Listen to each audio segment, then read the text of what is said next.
7টি দাবি জাতির সামনে উপস্থাপন করছে। আমাদের প্রথম দাবি হলো শাপলা শহীদদের রাষ্ট্রীয় স্বীকৃতি ও পুনর্বাসন। শাপলা গণহত্যার শহীদ ও আহতদের রাষ্ট্রীয় স্বীকৃতি দিতে হবে। শহীদ পরিবারকে উপযুক্ত ক্ষতিপূরণ, আহতদের চিকিৎসা এবং পূর্ণাঙ্গ পুনর্বাসনের দায়িত্ব সরকারকে নিতে হবে। বিশেষ করে শহীদ পরিবার ও পঙ্গুত্ব বরণকারীদেরকে নিয়মিত ভাতা প্রদান করতে হবে।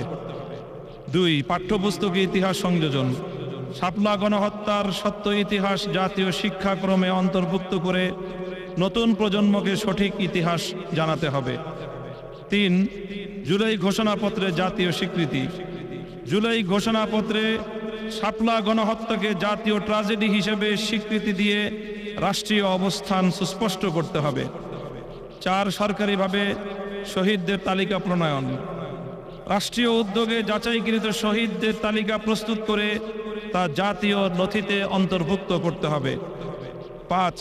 দোষীদের দৃষ্টান্তমূলক শাস্তি।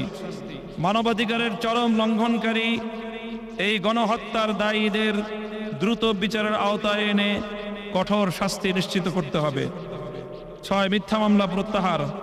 হেফাজতে ইসলাম ও সংশ্লিষ্ট ব্যক্তিদের বিরুদ্ধে দায়ের করা সকল মিথ্যা ও হয়রানিমূলক মামলা অবিলম্বে প্রত্যাহার করতে হবে। 7. স্বাধীন তদন্ত কমিশন গঠন। আইনজ্ঞ ও নিরপেক্ষ নাগরিকদের সমন্বয়ে শাপলা গণহত্যা তদন্ত কমিশন গঠন করে ঘটনার পূর্ণাঙ্গ তদন্ত ও সুপারিশমালা প্রকাশ করতে হবে। এই 7টি দাবির সাথে আপনারা সকলে একমত?